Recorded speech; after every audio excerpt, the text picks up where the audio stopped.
પરિચય છે મંદિરમાં દેવોને મારો ને મસ્જિદમાં ખુદા ઓળખે છે. નથી મારું વ્યક્તિત્વ કોઈથી છાનું, તમારા પ્રતાપે બધા ઓળખે છે. સંજય મહેનાબેન રાવલ મારું નામ છે.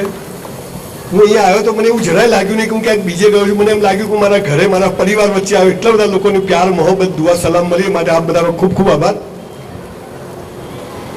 હું સાઇન ફાઉન્ડેશન જોડે કેમ તો ભાઈ હવે પાણી બેન હવે રહેવા દે થોડી વાર. હવે ગોખેલું ભૂલી જવાશે પાછું. તો હું બહુ જ ગરીબ ઘરમાં જન્મ્યો. 2 ટાઈમ ખાવાની તકલીફ.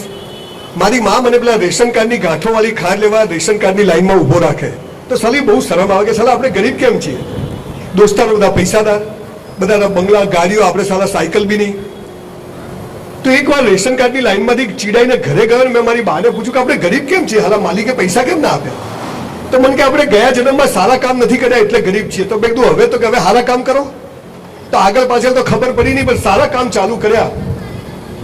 અને રહેવા માટે ઘર નતું, સંડાસ બાથરૂમ નથી. હમણાં 160 બંગલાની સ્કીમ લોકો માટે પૂરી કરી.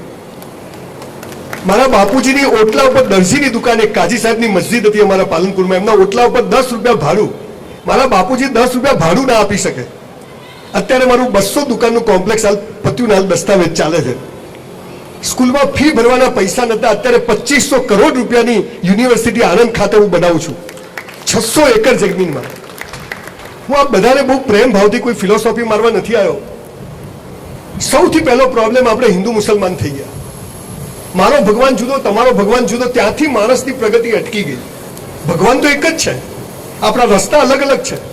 મારે કલોલ જવું હોય તો હાઈવેથી જવાય, અંબાજીથી જવાય, કલોલથી જવાય, સાયકલ પર જવાય, બીજા ને જ્યાંથી જવું હોય ત્યાંથી જાય. પણ આ બચ્ચાઓમાં એક ઘૂસી ગયું અને એના કારણે એટલી બધી બેરિયર્સ બની ગઈ કે સામાન્ય માણસ કદી પ્રગતિ કરી જ નથી શકતો.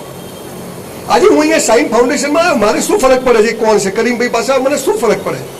આ સમજ કે માલિકે તો કાયનાત આખી એને બનાવી અને એક કણ જેટલી જગ્યા નથી જ્યાં ના હોય તો આ ઝઘડા છે ના, ફસાદ છે નહીં. એટલે આપણે સૌએ એક ઈશ્વર છે, એના આપણે બધા સંતાનો છીએ. આપણા રસ્તા અલગ અલગ છે, આપણી સોચ અલગ અલગ છે, પણ જવાનું છે એક ઈશ્વર પાસે, એક અલ્લાહ પાસે. તમે જે અલ્લાહ કહો છો એને હું શંકર કહું છું, ફરક કશો નથી. અહીંથી માણસની પ્રગતિ અટકી ગઈ. અમારા મા બાપે અમને બહુ મોટી દ્રષ્ટિ આપી. મારા મા બાપ સ્કૂલ નતા ગયા પણ એમને અમને સંસ્કારો આપ્યા, સમજ આપી. અને આજે તમને નવાઈ લાગશે સાહેબ, હું 400 રૂપિયામાં વેઇટરની નોકરી કરતો હતો હોટલમાં. 3 વર્ષ મેં હોટલમાં સંડાસ બાથરૂમ સાફ કર્યા. બ્રાહ્મણ છું, નાત જાતમાં માનતો નથી, પણ મેં એવું કામ કર્યું કે આજે સિંધુ ભવન રોડ પર મારી 2 હોટલ છે, કેસ ચારકોલ ને કેસ વરંડા, અને એમાં 350 વેઇટર કામ કરે છે અમદાવાદમાં. હવે હું જ્યારે ગરીબ હતો ત્યારે મને ખબર હશે કે હું અહીંયા પહોંચીશ, કે આવા બિલ્ડિંગો હું બાંધીશ, કે હું મર્સિડીઝ, સાયકલ નથી અત્યારે સાલા મર્સિડીઝ ને BMW માં ફરીએ છીએ. આંખમાં પાણી આવી જાય કે માલિક તારી કેટલી અમારી પર રહેમત છે કે અમને ત્યાં બધું આપ્યું. તો પ્રગતિ ક્યાંથી થાય છે, પૈસા ક્યાંથી આવે છે, માણસનો વિકાસ ક્યાંથી થાય છે એ કોઈ કહેતું જ નથી. તમે જેવો ભાગ પાડો છો ને એટલે ભગવાન તમારાથી નારાજ થઈ જાય. તમે કોઈનો અસ્વીકાર કેવી રીતે કરી શકો? બધું એને બનાવ્યું, પણ આપણને કીધું કે શરાબ પીના બનાવે, આપણે મસાલા ચાલુ કર્યા. આપણને બધું કુરાનમાં તો જે કીધું છે, માણસ જો 5 વસ્તુ પાડે તો બેડો પાર થઈ જાય, પણ આપણે અડધું કરીએ. ગીતામાં કહ્યું છે, બાઇબલમાં, પણ એ બધાને કરતે માણસની પ્રગતિ કેમ થાય? ધર્મ આખો જુદો વિષય સાહેબ. કુરાન આખું આ ભાઈ જે બોલતા હતા આ બધું જ મને આવડે છે. 3 વાર પદ્ધતિસર અભ્યાસ કર્યો, બાઇબલનો કર્યો, ગીતાનો કર્યો, બધા ધર્મગ્રંથો વાંચ્યા, દરેક ધર્મના. કે જો માલિકે અલગ અલગ રીતે આ સંદેશો મોકલ્યો છે તો જાણવો તો જોઈએ કે કહે છે શું. અને ત્યાંથી પ્રગતિ શરૂ થઈ અને ક્યારે સાલી સાયકલમાંથી મર્સિડીઝ આવી ગઈ ખબર જ ના પડી. અને એટલે જ્યાં ગરીબ બાળકો માટે કામ કરે છે, આ બધાને હું ભૂલી જઈશ સાહેબ. આજે આવ્યા છો તો 500,000 રૂપિયા હું 11,000 મારા આપું છું, બધા કંઈ આપીને જજો આ ફાઉન્ડેશનના. એટલે આપ સૌને હાથ જોડીને વિનંતી કરું. આ પેઢી નથી સાહેબ, આ બધા કાદરભાઈને બધા કેટલો ટાઈમ આપે છે, કેટલી એનર્જી આપે છે. આ મણિયાર સાહેબ ફંક્શન હોય આ ઉંમરે બી આવી જાય, કારીમભાઈ ચાર્ટર્ડ એકાઉન્ટન્ટ આવી જાય. સાહેબ સાથે કશું નહીં આવે, કામ મૂકીને જાઓ કે આપીને જાઓ, લઈને જવાનું નથી. અને કુરાનમાં તો બહુ સરસ કીધું છે કે એક જ જન્મ છે, અહીં જ હિસાબ કરીને જા, એટલે લેવડ દેવડ જ ના રહે. પણ આપણે તો હાલાકી એટલા ગેડા જેવા થઈ ગયા છે, ચામડીના કશું છૂટતું જ નથી. તુમને કિત્તે દિયા ને એને નથી આલ્યા, તું હાલ ને ભાઈ. આ બધી વાતો કરવા કરતા આજે હું ખાસ મારી માઓ બેઠી છે, દીકરાઓના બાપ બેઠા છે. લગભગ 2.5 કરોડ લોકો મને યુટ્યુબ પર સાંભળે છે, એવું યુટ્યુબ કહે છે. તો પૈસા ક્યાંથી આવે, પૈસા કેમ કમાવાય? આ સૌથી મોટો પ્રશ્ન છે. પૈસા ખુદા તો નહીં, ખુદા સે કમ ભી નહીં. પણ સાલા બધા આપણને કહે છે ઉપર સ્વર્ગ છે, સ્વર્ગમાં અપ્સરાઓ છે, અહીંયા ઓછી છે. ઉપર બધું મળે છે, અહીંયા મળે છે. આપણને પાપ અને પુણ્ય શીખવાડી દીધું. આ ખવાય ને આ ના ખવાય, આ કરીએ તો પાપ લાગે, આ કરીએ તો.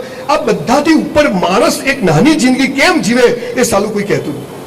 અને એ જીવો તો પૈસા તો બાય પ્રોડક્ટ છે, જખ મારીને આવે, પણ કોઈ કહેતું જ નથી.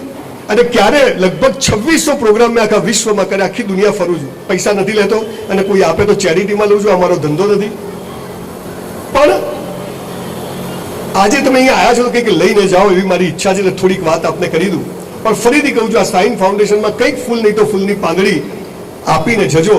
મેં 11,000 રૂપિયા આપ્યા છે. હું ચાહું કે આજે 2-5 લાખ રૂપિયા ભેગા થઈ જાય તો કંઈક કમ્પ્યુટર આવી જાય, કંઈક બુક્સ આવી જાય, કંઈ ને કંઈ નાનું મોટું કામ ચાલે. કોઈ નહીં આપે તો ફાઉન્ડેશનનું કામ હતી, ચિંતા કરશો નહીં, માલિક ચલાવશે બધું. જે લગભગ મેં 5,000 પુસ્તકો વાંચી, 100 કરોડપતિઓને મળ્યો, દુનિયાના ટોપ લોકોને મળ્યો, 450 બાયોગ્રાફી વાંચીને મને જે સમજ પડી એ હું આજે તમને કહું છું કે જો તમારે પૈસા કમાવા છે, તમારે મસ્ત રીતે ધર્મ સાથે જીવવું છે અને બરકત કરવી છે, તો એનો રસ્તો બહુ આસાન છે. પહેલો રસ્તો શું છે? તમે નક્કી કરો કે આજથી જે કરીશું એ બેસ્ટ કરીશું. જે કરીશું, સવારે ઉઠો ત્યાંથી સુઈ જાઓ, બધું બેસ્ટ કરવાનું. કચરો વાળીએ સાલા આપણા જેવો કોઈ કચરો ના વાળવું જોઈએ. આપણા સંડાસ બાથરૂમ રસોડાથી ચોખ્ખા હોવા જોઈએ. આપણી સાયકલ હોય પણ ચકાચક, રિક્ષા હોય તો ચકાચક બેસ્ટ હોવી જોઈએ. 2 જોડી કપડાં પહેરવાના પણ ધોઈને ઇસ્ત્રી કરીને જ પહેરવાના. મોજા તો ખાસ ધોઈને પહેરવાના. ઘણા તો બૂટ કાઢે ને મરેલો જીવતો થઈ જાય, તો કે ગંધ હવે તારામાંથી જ આવે છે. જે કરો તૈયાર થાવ, મસ્ત તૈયાર થવાનું, હિસાબ લગાવો, સરસ સ્ટાઇલથી પહેરવાનું. દાઢી રાખી તો મસ્ત રાખવાની, નમાઝ પડવા ગયા તો મસ્ત નમાઝ પડવાની. જે કરો તે બેસ્ટ કરો. એ જ્યારે હું 400 રૂપિયામાં વેઇટરની નોકરી કરતો હતો સાહેબ, ત્યારે મારી માએ કીધું કે આપણી બાપની પેઢી સમજીને કામ કરવાનું, બીજાને ત્યાં નોકરી નહીં તો છોડી દેવાની. તો હું 400 રૂપિયામાં 4,000નું કામ કરતો હતો. તો આજે આપણી 2 હોટલ છે, મારી સાથેવાળા છે. તમે જ્યારે બેસ્ટ કરો છો ત્યારે તમારું જમા થાય છે માલિકના ત્યાં, અને યોગ્ય સમયે માલિક એનો બદલો આપે છે, આપે છે ને આપે છે. તમારો 20,000 પગાર હોય તો 40,000નું કામ કરજો. 20,000માં જે કરો તો મજૂરી છે, પણ 20,000 ઉપર જે કરો છો એ તમારું જમા થાય છે અને માલિક વ્યાજ સૂદ સમેત તમને પાછું કરે છે. પણ આ તો 20,000ની નોકરી માટે હાથ જોડે, પછી હરામી થઈ જાય. સાલા 20,000માં કેટલું કામ થાય, પછી કામ ચોરી કરે કરીને ભાઈ. એમની બરકત થતી નથી ને અમારા જેવી નોટો સાયકલ પરથી મર્સિડીઝ પર પહોંચી જાય કે જે કરવું તે બેસ્ટ કરવું. અત્યારે બી બોલવા છું તો લાખ રૂપિયા લઉં છું, અહીંયા નથી લેવાના, આમ કહું છું. આ તો ઘર છે, અહીંયા તો આપીને જવું પડે. તો સવાલ શું છે કે જે કરો તે બેસ્ટ કરો. પિક્ચર જોવા જાવ, સિસોટી માતા ના આવડે જવાનું જ નહીં. આ સાલા ઝુકેગાની મજાથી જોવાનું, અને કોઈની મૈયતમાં જઈએ તો ડાયા થઈ જવાનું. હાલ આપણો બી નંબર લાગવાનો છે. પાન મસાલા ગુટકા કેટલા વ્યસનો આવ્યા. કુરાનમાં લખ્યું શરાબ પીના મને 1 લીટી લખી, તો શરાબની જગ્યાએ બીજા 10 ઓપ્શન ચાલુ કર્યા. આપણે મુસલમાન છીએ, લખ્યું તો છે, માને છે કોણ? જે કરો તે બેસ્ટ કરો. કુરાન પાળો છો તો 100% એને પાળવાનું, અને જુઓ તમારી શું બરકત થાય. એટલે પહેલો નિયમ છે જે કરો તે બેસ્ટ કરો. સ્કૂટર ટર્ન મારીએ ને તો ઘણા તો પગ બતાવ્યો, સિગ્નલ ના બતાવ્યા, પગ બતાવ્યા. એટલે બત્તી બતાવીને ટર્ન મારવાનું. આપણે આ કરતા નથી. રાત્રે સુઈ જઈએ તો પથારીમાં એક સ્થળ ના હોવા જોઈએ. એથી ગયા તો પાણીની બોટલ બી આપણે લઈને જવાનું. આ તમારામાં આવી જાય ને ઈશ્વર માની ઐશ્વર્ય, ઐશ્વર્ય માની બેસ્ટ. માલિકને જ્યારે એ ખબર પડે ને કે આ માણસ બધું બેસ્ટ કરે છે, એટલે તમને એવું આપે જેને તમે નસીબ કહો છો. નસીબ બીજું નથી, પણ તમારી કોન્સ્ટન્ટ પ્રોસેસ છે. તમે જે બેસ્ટ કરો, બધું જ બેસ્ટ કરો. You are on the top of the top. 100 કરોડપતિઓને મળ્યો, બધા કડકા હતા, પણ એ નાનામાં નાનું કામ બેસ્ટ કરે. મને આજે 60 વર્ષ થયા, મારી 60 વર્ષ પૂરા થયા, 61મું વર્ષ છે. નો ડાયાબિટીસ, નો બીપી, દવા જ નથી લીધી. કેમ કે કસરત કરું છું, સવારે 100 પુશઅપ મારું છું. આપણે તો તમને ખબર છે બોડી 35 કરોડનું છે. કેટલાનું? હમણાં કરીને બી એક ભાઈ આ મને કે 15 લાખ દે દો ને. મેં કીધું કે તુમકો અલ્લાહ ને કિतना दिया है? મેં તાર માટે આલ્યું છે. તો મને કે 15 લાખ જોઈએ. મેં તો એક કિડની વેચી